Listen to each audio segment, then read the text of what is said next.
Hello, everyone. This is Cody Lee of BlackCatBooks.org, author of I, the Dragon, Cruel and Beautiful, Rabbit Hole, King Deal, Lord Frey, Grim Clover, Internet Blood Sports, City of Steel, Grim Clover, and the upcoming Jaw of the Dragon. Did I have everything?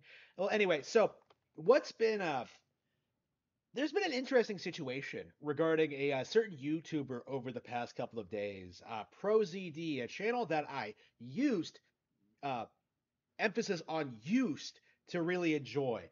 This guy used to put out some really good, really funny, interesting skit-based comedies, parodying JRPGs, anime, and other kinds of like nerdy kind of material. Right? He became really popular at a certain time frame. He put out like a lot of good stuff for like a 4 year period, and eventually he ended up moving to LA, uh, becoming a voice actor, and then kind of leaving the skit sphere behind. But recently, he has made a comeback. He has been putting out a lot of skits, and I have not been watching them. It's an interesting situation because I was wondering. When I was made aware of his like voice acting career, just how successful he was at it, whether he was making any real money, whether this how this would be a viable long term thing. Because this has been a thing for a lot of like YouTubers, right? Is that they don't want to be beholden to the YouTube algorithm. They don't want to be constantly putting out content. They don't want to like really work. They just want to come in and like make funny voices or whatever. So like people like Yang Ye, people like ProZD, I've seen a lot of people like move out to LA and try to establish like real voice acting careers. So I'm not sure what like Yang Ye is doing, but like ProZD I know has like had some work on like mobile games and like some anime roles. I think he was in Genshin Impact. He is in Genshin Impact. Like for a moment there, I thought he was actually really successful. But like the way I see this skit thing going, uh, the increased emphasis on like new skits and like doing basically whatever comes to mind. Like I'm seeing like him making fun of like Twitter circles and like friends and things that happen in his personal life.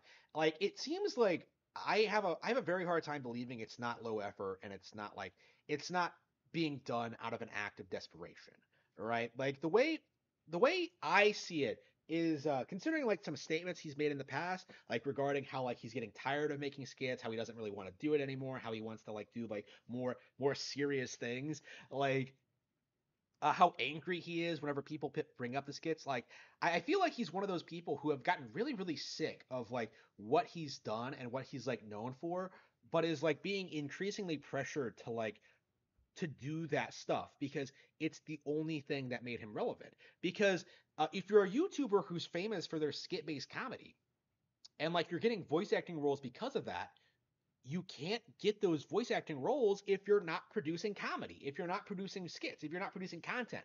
Like, because that is the only thing you're known for. And so, what I think has happened, considering some interviews I've seen and like some of his behavior, is that like he is not getting where he wants in his voice acting career. He's not getting what he wants out of it. Like the bulk of his income clearly is coming from his YouTube channel. And with his YouTube channel like declining due to a lack of engagement, like all he can do is like keep producing content that he hates in like the most expensive city in America. So like is this motherfucker is like in the same exact situation that James Rolfe is, like that other YouTubers are, like Trash Case. Like I'm surprised. Like I'm seeing a lot of anime YouTubers, people like Trash Taste. Like it's interesting how often they're saying that, like, yeah, I don't. People like Lily Pichu, people who made their brands off of like liking anime. Like, oh man, I just don't feel like watching the new series. I don't feel like watching shows anymore. Like, I just don't feel like interested. And it's like the same thing I'm doing with like Nintendo games and stuff like that. And that like I have new interests that I want to pursue, right? Like I'm just now getting into manga. I'm just like, doing my writing stuff. I'm doing video editing for fun. Like I got into bike riding recently. I'm really enjoying that. Like doing more outdoorsy shit. Like I'm planning a trip to the zoo. Like there are like all these things that I couldn't have done like 5 or 10 years ago, right? Things I couldn't afford to do that are suddenly like manageable. So suddenly like watching the new shitty anime series isn't all that appealing unless it's really really good, like Spy Family or Chainsaw Man is looking out to be. So like it doesn't make sense for like a normal person to like watch every shitty anime series that comes out.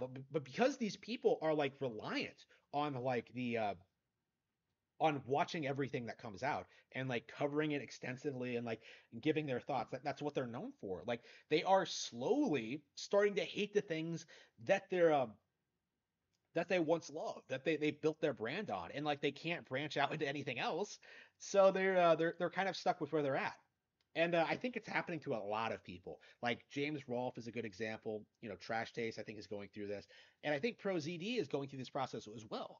Where I think like his initial YouTube success kind of like fooled him into thinking he was like on his fast track to becoming like a huge a huge voice acting celebrity, but that's not really a thing, honestly. Like that industry is extremely nepotistic. They'll kick people out. I don't feel sorry for ProZD, by the way. He's an asshole who like openly came out against Vic Mignogna, probably to like be let into the clique.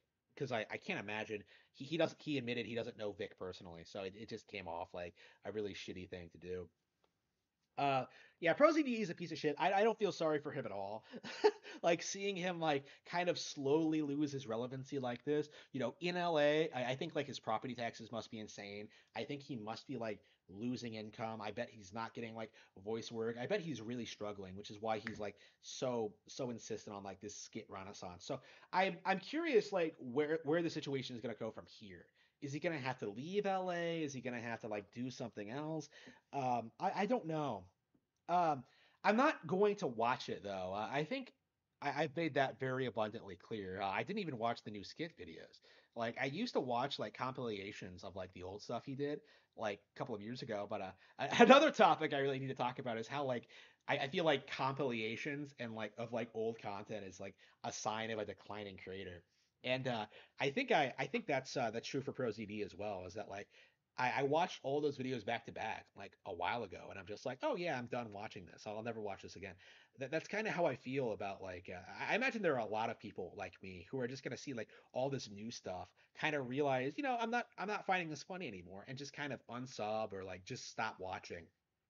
So it's I don't think ProZD has like the religious following that James Rolfe had. So I don't think we're gonna have to go through this period of like people just like not wanting to admit that James Rolfe isn't good anymore, that he's not like literally the greatest thing ever.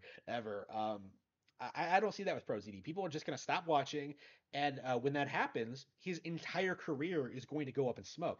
And I, for one, cannot wait to see that happen because YouTubing is not a career.